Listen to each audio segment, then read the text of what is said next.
Welcome, everyone. Thank you for joining us for a great session on our Trends in Sales webinar series, presented by Sales Pro Central and B2B Marketing Zone. I'm Eve Lyonsberg, the site manager of Sales Pro Central, and I'm excited to bring you a fresh session in the space full of hard-earned insight about the world of sales in 2020. I'm really looking forward to interviewing and talking with each participant in what will likely prove to be interesting and hopefully amusing conversations. And we'll be recording all of them in case you have to miss any. We're sending the link to the series page out in the chat box right now. So next slide, Jamie. On that note, please feel free to ask questions during today's session. You can do so by submitting them into the question panel on the right side of your screen, and we'll try to answer as many of them as we can at the end of the presentation. My lovely colleague Emily will be fielding your questions today. She'll be happy to answer any questions that you might have, so go ahead, pull up the questions panel and say hello to let her know you're listening. Lastly, if you have any audio issues during today's presentation, you may wish to choose to dial in by phone. You can do so by selecting the More button in the upper right portion of your screen and then selecting the Switch to Phone option. So today I am talking to Jamie Shanks, author and CEO of Sales for Life, which is a social selling training program that has trained over 100,000 sales and marketing professionals in dozens of industries. He is presented in, I think, over 6 continents, and he has also been really amazing to work with. So I'm really looking forward to talking with him today. So without further ado, Jamie, take it away. Fantastic. So what I thought I would do is I would introduce myself on webcam. I'm a real person, as you can see, and I greatly appreciate the introduction. What I want to do is talk to you about sales leadership best practices and how sales and marketing is going beyond working together. They're going into an integration. And we've always called this team revenue. We call it team revenue because if you think about it as a sports analogy, and a lot of people will think about a game like football. You know, there's quarterbacks, wide receivers, tight ends, linebackers. The reality is all that you're doing is playing a position on a field, a role to achieving an outcome. And it's important that you recognize that marketing and sales and operations and enablement, you are all playing a role to create more yield and performance per the sellers that you have on the team. You know, with marketing, what you're really trying to do is create more lead flow for the sellers to be able to take and run with.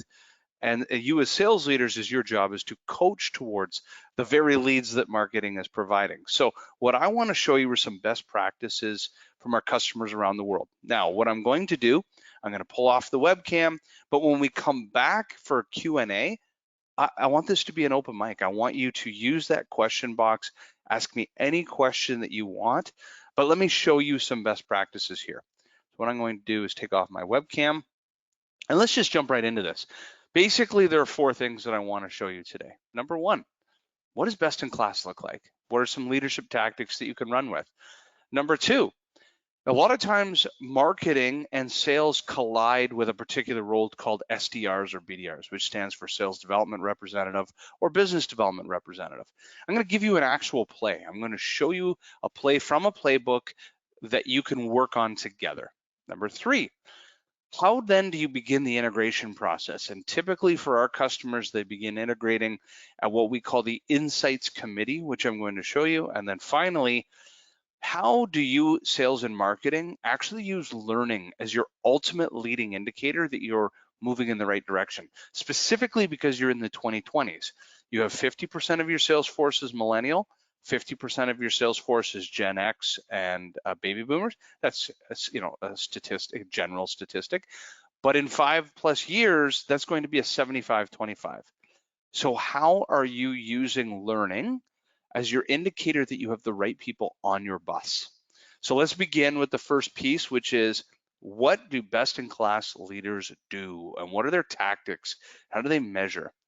Now, for my company, we've worked with 350 global customers around the world. We are the global de facto on a topic called social selling or digital selling. And what we do is we teach this to customers around the world in a blended learning model. So we have e-learning and virtual coaching and so forth. And so you can imagine I'm in 40 to 50 boardrooms a year, largest chief revenue officers and chief marketing officers in the world. And I have seen a lot of good, bad, and ugly. And so what I want to be able to show you is some very simple things that you can do and work on in 2020 and beyond to move outside of standard operating procedure and move towards best in class. And here is the biggest piece of advice I can give you. Marketing and sales. A lot of times you come together in this social and digital world and you collide and you mentally think about products and you say, okay, hey, sellers could create more yield and throughput by using a tool like LinkedIn Sales Navigator. Let's blow our brains out. Let's spend hundreds of thousands or millions of dollars to go get LinkedIn Sales Navigator for everybody. And so what happens is you buy a platform, and it's exactly like, imagine you saw a problem, like people weren't showing up to work on time. So you said, I know how I'm going to solve that problem. I'm going to go out and buy everybody a Porsche 911. They'll get to work so much faster. They'll never be late again. And then 2 months later, you'll notice that about 20, 30% of the team has been showing up on time, but another 50% have been taking the bus one day, using their Porsche the next, taking their bus one day, using their Porsche. And then there's another 20% that you find out that the car's never been turned on. And I use this as an analogy because this is software in a nutshell. What happens is sales and marketing come together. They have this harebrained scheme that a platform is going to solve all their problems. They push it onto the sales force, and then they can't figure out why they have shelfware. And it's because, using back my Porsche analogy, you've got 20 or 30% of your staff that intuitively understand that this is an accelerant to their business and to their sales performance. There's a 50% of that cohort that doesn't really get it, but they kind of get it. So it's kind of like they gave them a Porsche, but that they kind of, they didn't mind riding the bus before. They haven't really figured out how to use it.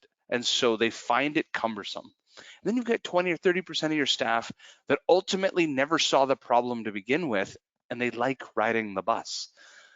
What you really need to focus in on is a tool is not going to solve your problem because people won't understand the frameworks and the strategy and the process to actually execute and drive business from this tool. So let's actually think about what you really want to focus in on. Sales and marketing leaders, you need to come together and build a process. So I'm going to give you an example. Your goal is, you have to first define the goal, and you need to speak with clarity over and over and over again to sales teams. So the objective, as an example, is we must create one new sales qualified lead every week per sales professional. You need to take ownership and responsibility to create your own lead flow. How do you do that?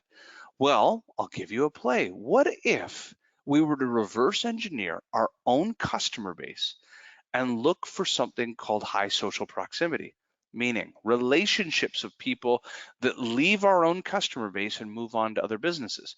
We have an asymmetrical relationship competitive advantage there. Well, how do we get that data? Well, imagine if LinkedIn, one of the world's largest databases in the world, could be tapped to reverse engineer all of our customers. And then all of a sudden, now you've taken a platform and you've built a process around it. So the best companies, what they do is they sit back and they design plays in advance, autonomous of any platform. Because remember, there's WhatsApp, there's Weibo in China, there's Zing in Germany, there's Twitter and Facebook, there's a zillion tools. What you first do is you design a process and you say to yourself, okay, what tool can then execute against that process? And so as an example, you want to learn to select accounts, plan accounts, engage accounts, activate those accounts. Each of those require plays, and then you decide which platform can do that for me. So as a team, the best companies in the world have sales and marketing sit in a room and define the problem, and then think of the key goals and objectives that they would need to solve that problem. Then they design a sales play as if a product may or may not exist to solve that play. So as an example, imagine monitoring every marketing leader that took a job in the last 90 days in the city of Los Angeles, because that's your target market. That's a trigger. Okay, now intuitively sales and marketing agree. Wow, imagine if we could get there early and start conversations with brand new chief marketing officers and then talk to them about our product or solution or best practices in the market. We'd be planting seeds of inception in their mind. And if you in sales and marketing agree that that would be a great play, then you document that play. And then at the very end, you decide, well, what information do we need to gather to make this a reality? What do we need to invest in to make this possible? So back up and build process in advance. Then think through the tools that execute against this. So you see, these are examples of workshops that when we pull sales and marketing together, you learn to become coaches, because intuitively, sales and marketing first believe in the why. Why are we doing this play? Number two, they understand how the play works at a framework level, because that's all a sales leader needs to understand. They don't need to know how to click the buttons in tools like LinkedIn. They need to understand why you as a seller need to do this. Number two, how you would do it from a framework standpoint. And then number three, what does good look like? So that's a green flag. And so when a seller comes into a one-on-one, did you do the thing I asked? That's a green flag. Or can you not figure this thing out? That's a red flag. And so develop this as a team and become coaches as one unit. So now let me make this real for you. How would an SDR and BDR, which is the typically straddled position between marketing and sales, how do you monitor triggers? So let's actually do this together. So triggers, there are many triggers in the world, but there are two triggers that create dramatic sales results. First is time. Time is change, okay? People, process, technology. When people are new to a job, they're much more likely to be malleable. They're much more likely to want to make change in the business. And a statistic from Forrester, 74% of deals are awarded to a sales professional when they're the first to provide new value and insight. And if you've ever seen the movie Inception with Leonardo DiCaprio in it, basically what they're saying is plant a seed in somebody's mind, and when they have a problem, they'll recall that seed planting and they'll want to talk to that person. One of our customers, a global Fortune 100 company, they have one major competitor in the world, and they've always called this the Hot 60, which means 60 days. Every time a portfolio manager, that's their buyer persona, leaves and moves on to a new business, they have to be there before their competitors. So they create an engagement plan, and this is where marketing comes in, to talk to those people in advance. So let me make this real. So as an example of a trigger, imagine I was using LinkedIn. And what I did is I built a search. Your buyer personas live in North America. You target enterprise level of accounts, and you target the CMO. So what I've done is I put in title CMO, years at current position, or I could even do years at the companies, just so you understand that. Years at current position, they're new to their job, but they could still work at the same business. Year at current company, they just got hired at that company. So let's do that search and let's hit change in 90 days. Every one of these CMOs in the United States and Canada are brand new to their job.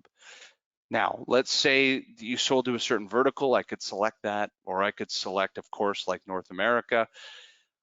Your role now in sales and marketing is to hatch a plan. How do we engage these people with something they don't already know, something that would plant a seed of congratulations, or I want to help you in your new role? That is a way to leverage a trigger to get on people's radars. So I'll tell you what we do as an example. Every time a new chief revenue officer or marketing officer starts a new job in North America, they get put into a nurture sequence. So we have a team that is extracting this information using saved searches. Then what we're doing is pulling those into a database, and we begin educating those people from the instant, every week we get this report, from the instant they change their LinkedIn profile. That means that they start learning from us about what are best practices immediately. So that's a trigger. What about relationships? Now, the relationships on the right-hand side have created billions and billions of dollars of pipeline for our customers around the world. It is the single most valuable sales play and least understood sales play that we teach around the world. Let me help you think through this. It costs a lot of money. Think of your cost of customer acquisition to go find and win a net new logo. What I want you to do is draw a customer's logo in the center of a sheet of paper that you won 6 months ago, a great customer. And then reverse engineer it and ask yourself a simple question: who cares about that story? There are fundamentals such as those that leave that company and go somewhere else, their partners and vendors, their competitors, the people that work there today who have relationships. This is known as the sphere of influence. It is the 1 degree of separation from your customers of people who actually care about the story. Now, what about if we just concentrate on one of them, past employees, and we say to ourselves, where can I get a relationship competitive advantage that is asymmetrical, which means it is disproportionately large, and it is where people leave and move on to a buyer persona that meets your ideal customer profile, but it's they've experienced your solution. So let me show you this in real time. Imagine, as an example, let me go into this particular search. You win Oracle 6 months ago. Do a great job, you work really hard, a lot of experience there. And then you say to yourself, okay, what if I've been working with the Oracle team, they love us, I want more Oracle-like businesses. So I'm going to concentrate on the global enterprise and mid-market for anybody that leaves and becomes the CMO somewhere else. I'm going to hit search. So every one of these people used to work at Oracle. Okay. Now, one thing I can't do is isolate the timeline of when they did, but what I'm able to do is go through all this information, and at some point, the one thing that they all have in common is they all used to work at Oracle. So it's my responsibility to monitor this on a consistent basis and determine if they just recently worked there or if they worked there a long time ago. But people like Tammy, head of marketing at Oracle, depending on the year I started working with them, now the CMO somewhere else. It is 6 times cheaper and easier to talk to somebody like Tammy here than it is to go pick up the phone book and start calling companies randomly. Now that's one part of the sales play. Now, as part of relationships, a lot of your sales team have named accounts or assigned accounts or a very defined total addressable market, it's called. And so because of that, they can't just free flow and start reverse engineering every customer you have and going after them willy-nilly. That's the greenfield sellers. Some SDRs and BDRs can do that, but some have a very defined territory. And let me show you that as an example. Imagine, as an example, you wanted to monitor everyone that left your existing customers but moved into accounts that you've been assigned. So imagine you could do this at scale. This is a cross-referencing of your database. Marketing, pull a list of every single account that you've won in the last couple of years. Cross-reference it against an entire total addressable market, a city, a state, a vertical, or a group of companies like I'm doing right here. People leaving Oracle, going into Microsoft to become a marketing leader in that organization, hitting search. Now, all of a sudden, I can start to stack rank any company in the world based on competitive advantages, either asymmetrically in my position or, and I'm not going to get into this in this call, I can monitor against competitors. Do I have a competitive disadvantage? But each one of these people work at Microsoft today, but are previously from Oracle. So my job is to assess, can any of these people help me? And do I have enough of these relationships in this account to warrant me targeting Oracle? One of the fundamental mistakes that sellers make is they get too enamored by logos. They say, oh, I want to win Microsoft, sexy logo, big market share. I'd be the king and queen of my company if I won that logo. The reality is, imagine mapping this at scale and then reanalyzing this with objectivity and saying, wow, you know what? We have no relationships with Microsoft, but we have a ton of relationships over at SAP and Infor. Where, as an executive and a coach and a leader, should you advise your team to focus their time and energy? Is definitely not going to be on the account where you have no relationships. So these are fundamental things, basic things, triggers. Now, there's all kinds of other goodies I could show you, referrals and insights, competitive intelligence, but I just wanted to show you some basic things that you in sales and marketing could do together. Next. Now, once you've started to identify triggers, eventually you're going to need things to say, engagement strategies. So how am I going to create what we call an insights committee? Let me help you define this. Here's the problem. Marketing creates a whole lot of content that never sees the light of day. According to Serious Decisions, 65% of all the content that marketing works on is shelfware. And sales is frustrated because they keep saying to marketing, I'm not getting enough leads. So there's clearly a discontent and lack of communication. And I think it's important that sales and marketing shift their mindset. And they shift their mindset first by stop calling it content. Content just sounds like widgets and stuff. Really what you want to be creating are insights and intellectual property, to the point where you think of it as valuable as research. And when you start to do that, the best way to do this is where sales and marketing actually design the content together. And let me show you how to design an insights committee. First, the average buying journey, you can design it as complex as you want. I've seen every major enterprise company you can think of. I have seen the insides of their buying process, and it can all be shrunk down to 3 simple words: why, how, and who. That's really what a buyer thinks about. Why should I change? How do I change? Okay, then who's going to help me do that? And if you really think of it in those fundamentals, you in sales and marketing can actually start to design content specifically at the top of the funnel. Why?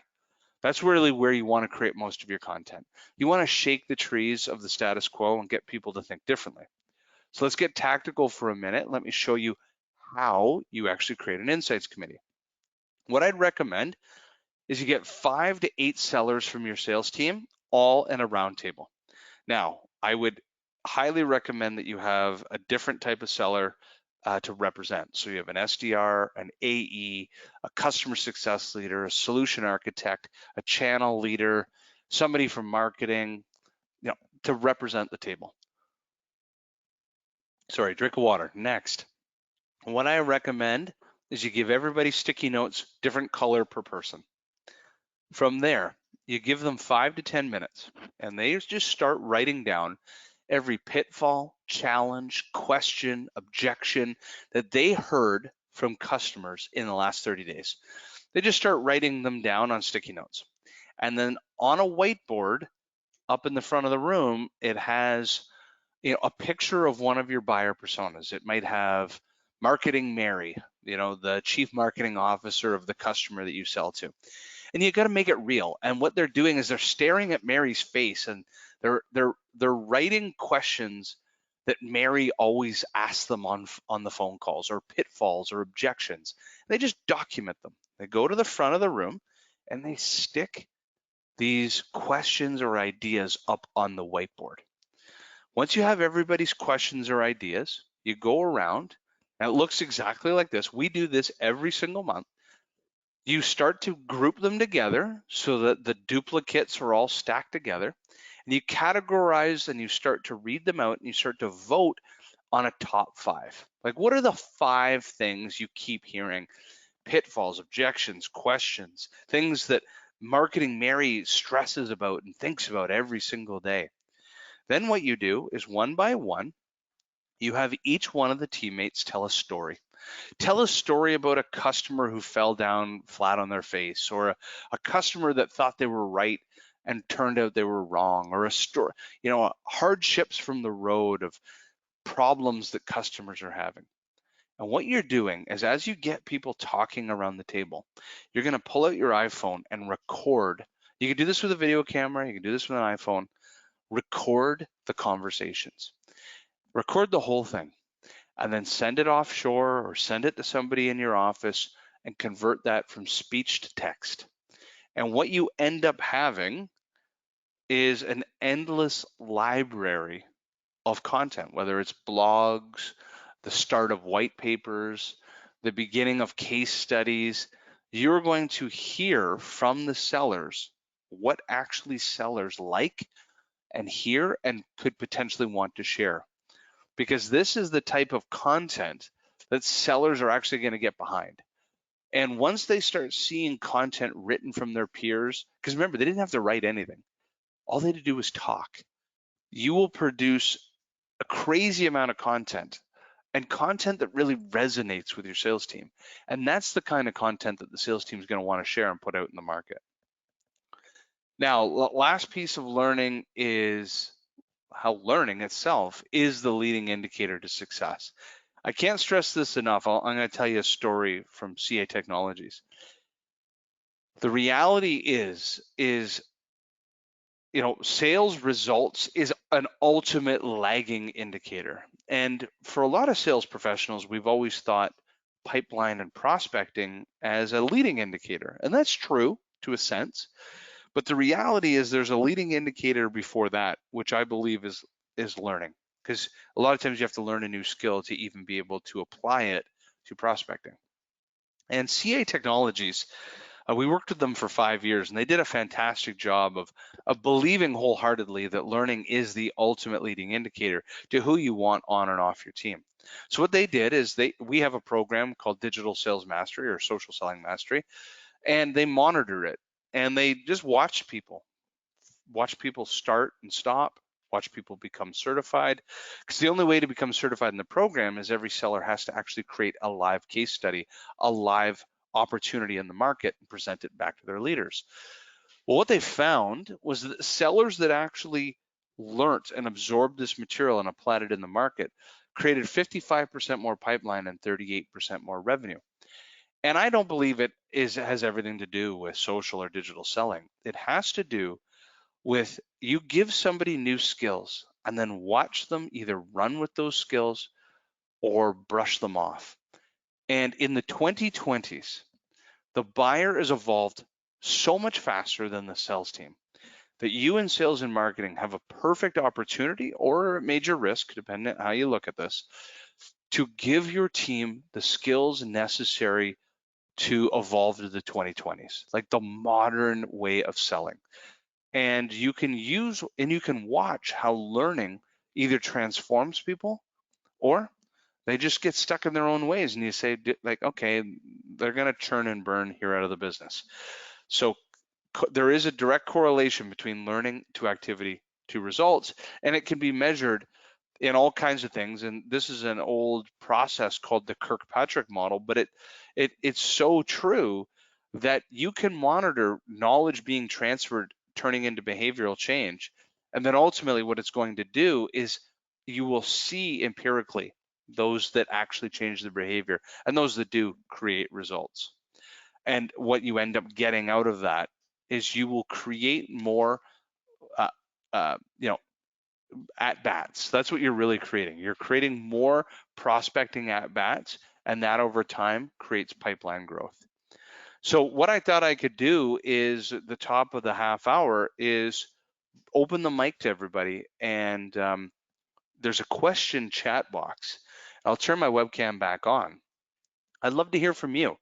Any thoughts or questions? I wanted to give you a general overview of the best sales and marketing leaders in the world have become coaches of modern digital sales plays, and what they're doing is they're coming into their one-on-ones with a unique perspective to pipeline creation.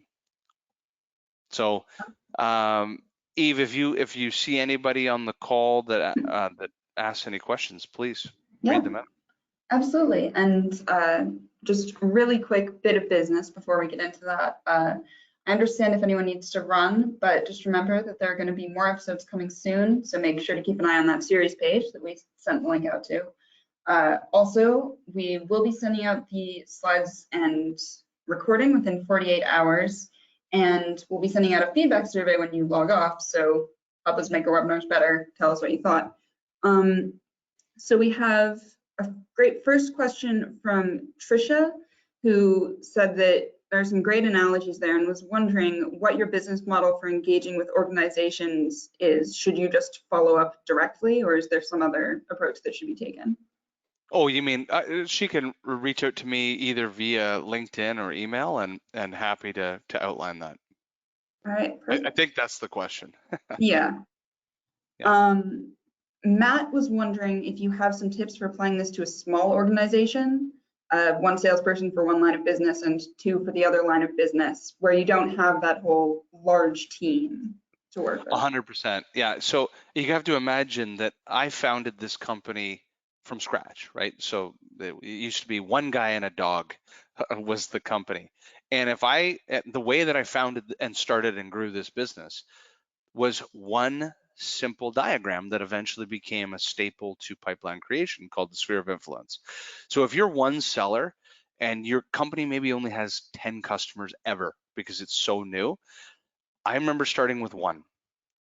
And that company was a market research company in Toronto, Canada, where I live. I drew a circle around their name and I did this, and I didn't even realize what I was doing. I was just so lost that it was like the flux capacitor. I'd come up with something new. I started applying this process and I drew a circle. And that one company got me one other market research company. That one other market research company, as I drew a circle, introduced me to a moving and logistics company. Well, that one moving and logistics company opened up 4 other moving and logistics companies. So continue to reverse engineer your customers, either for people that leave there or the social network within the key stakeholders that you deal with every day at your customer, inside their social networks, like inside their LinkedIn profiles. Let me just pull up, somebody, friend of the business, right? Here's Jill Rowley. Imagine, so she's actually who brought us into Oracle years ago. So my role and responsibility is to, if she is a key stakeholder in one of your customers, reverse engineer her social network and say to yourself, well, who does she know that's a chief marketing officer? And now all of a sudden I can break that down. And these are the people that she knows that are CMOs. Or what companies does she have the greatest social proximity around? LinkedIn's doing all that homework for me. She was the 10th employee at Oracle's Eloqua, and she was one of the very first sellers at Salesforce. So it's her social network here is showing me who she could introduce me to. So that's where I would get started. I hope that helped. Yeah, it absolutely helps. So we have another question here from Sumter, who was wondering, enterprise is one thing and seems to fold into ABM strategy well, but how does it work with SMB sellers? So for example, Joe's Barbecue might not have a LinkedIn profile. Mm-hmm.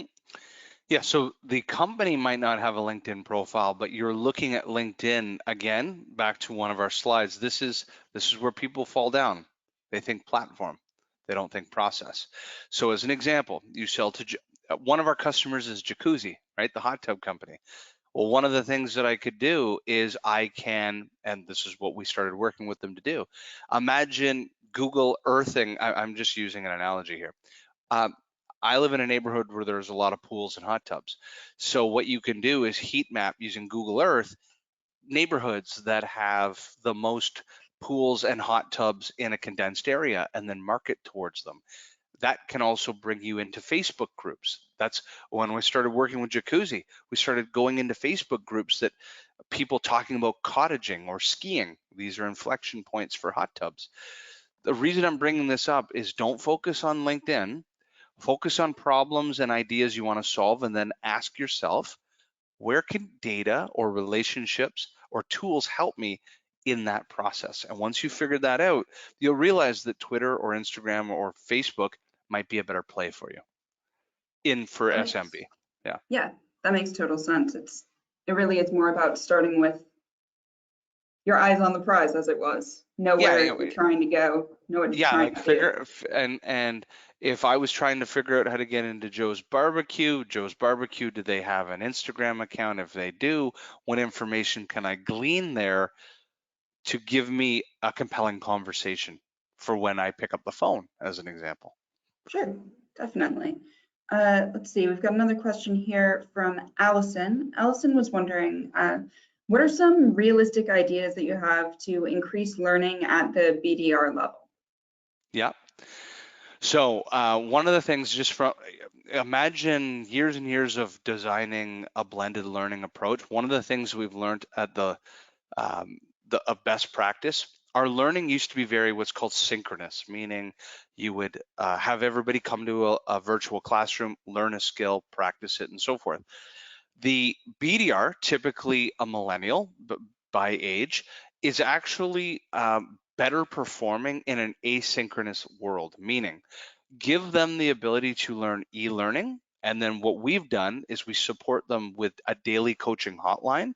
So we have a coach in a box that they can pick up the phone and talk to 24 hours a day. There's live chat, but you also give them assignments to do along their journey to practice to get towards a certification. That's helped tremendously. So give them the tools to learn on their own accord, but when they have questions, they can immediately speak to real humans to help them. And that's helped a lot for the millennial generation. Mhm. That makes complete sense. Actually, we have another site called eLearning Learning, where a lot of this sort of stuff is discussed in depth, and asynchronous learning is something that is really big right now, and for good reason, because it's effective.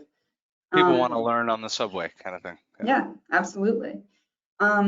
So Sherry was wondering, so all of this makes sense, but how do we change the mindset of an organization that's never even thought of complete collaboration with sales and marketing? Yeah. How do you start that integration process? What I'd recommend is, I call it the yellow brick road theory. So if you're a sales leader that needs to sell up to the C-suite, a CEO like myself, and convince them that what we're doing is in best in class, the yellow brick road theory means you need to show them what the Emerald City looks like tangibly, like show them as if it was like a house on Zillow, like you could physically give them a walkthrough. You need to acquire data points and stories and videos that shows what are other companies doing and what kind of performance are they getting, compounded annual growth and lead flow and all these sort of things that we're not. And you sell the story as an opportunity cost. And you say, oh, did you know that here's two companies in our space selling to a like-minded market. You know, they're outperforming us by X, Y, and Z. Do you want me to show you what they're doing that we're not? And when you show a C-level executive, we get massive FOMO. And we go, oh, I need to have what they have. And that's the best way to sell change management, is you have to show people, using the yellow brick road theory, what does the Emerald City look like that you've never seen yet? Mm-hmm. Yeah, that makes total sense to me. I think FOMO is a good way of describing it. It's you don't know what you're missing out on until we tell them. Until you can see it. Don't just tell them Right. with like one stat. They've got to like feel and see it. Yeah, definitely. There's actually, Laura has a follow-up question to the last one. How do you handle all of this when there is maybe some antagonism between sales and marketing at the top level? Yeah. That happens all the time. So the sales and marketing leaders typically, when you really think about where that problem stems, I'm a big believer that the problem stems on the way that they're being measured. So a marketing leader is being measured. Let's take the branding side out of the equation. Let's talk about kind of the lead flow side. They're being measured to create a unit and saying like, here, I'm going to pass you a lead. I've got a pen in my hand. I'm going to pass you a lead. You sales have to run with it from there. And sales is being measured on like an end result. I don't know that there's a perfect answer to this, but the companies that start to pull that onion apart and say, guess what? We're all being measured at an end result. Like nothing matters unless we create revenue. So marketing and sales, we've got to find common ground. Marketing just being measured to punting me units is doing nothing for the business. Let's find a way so that we all succeed. And I'm going to throw out a crazy idea. It was thrown out a couple of years ago. It hasn't got the traction in the market like I thought it would, but compensating marketing a little bit like a sales team as well. You're all one team, all team revenue. And if marketing got more skin in the game, even financially, from the successes that sales is closing, I think you'll have better results because you're all pitching in to bring real quality opportunities that close to the forefront rather than an endless supply of maybe leads that go nowhere. So I think it's the way that people are being measured. That makes complete sense. And honestly, I think that would, I mean, I like the idea. I think it would be helpful in transitioning the feeling from marketing feeling like they're working to like support sales, to serve sales, to marketing and sales both working to, generate revenue, like you said, as the revenue team.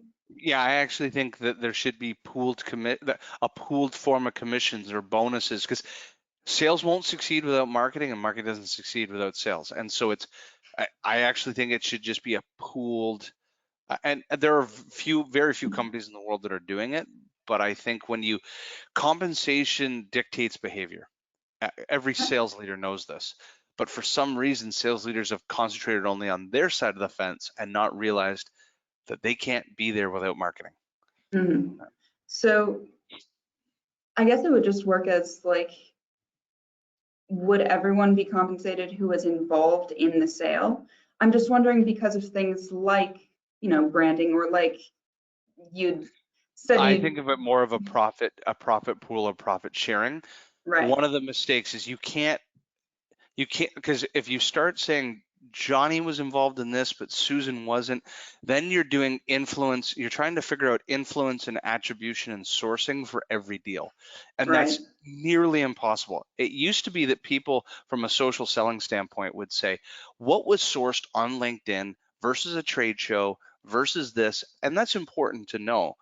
Mm-hmm. But as a C-level executive, I'm trying to go up and to the right. And I think that the best leaders should look at it and say, you're all playing a part. You're all playing different roles and positions.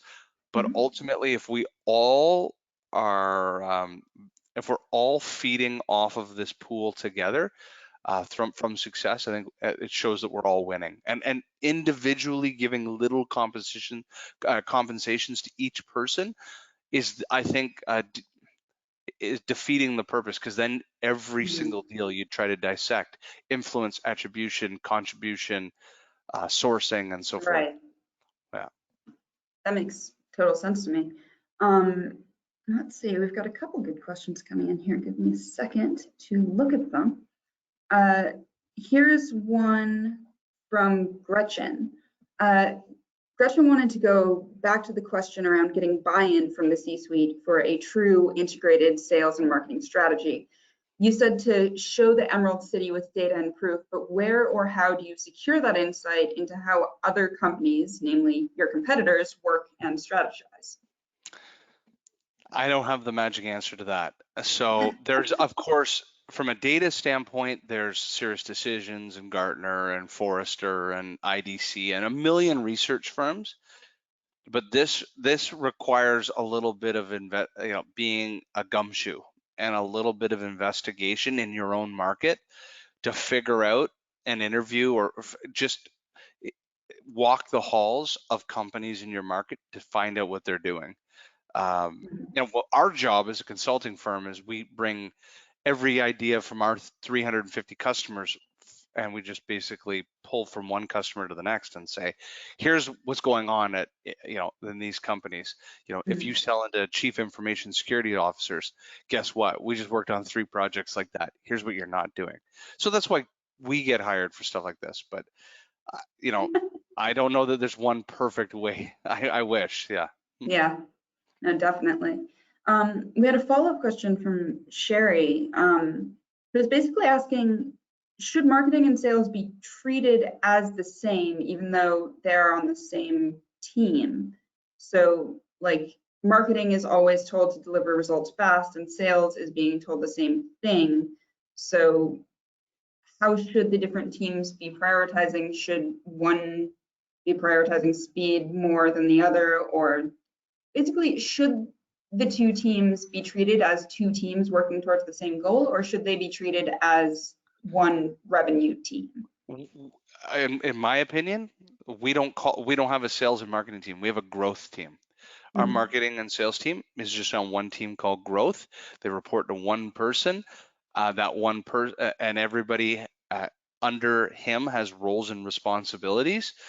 And those roles and responsibilities, there's a portion that are focused on net new logo, and there's a portion concentrating on upselling and cross-selling and retaining existing customers. But it's all called growth. We don't even call it sales and marketing, because that's really, they're just a function of growth. Yeah. Right. That is cool. I like that a lot, actually. So we had a bit of a fun one from Matt. Matt was wondering, what's your favorite book for getting marketing up to speed on the new sales world? So something like the sales acceleration formula. Interesting. From a marketing standpoint, and maybe it's because I was skiing with him last week, but there's a new ABM book from Terminus. Eric Spett and Sangram wrote it, and it's got a cracked egg on the cover. It's a fantastic book, a great book to bring in modern marketing and sales together. Awesome. I'm glad you had an answer for that one. Sometimes those ones throw people off a little bit. So how would you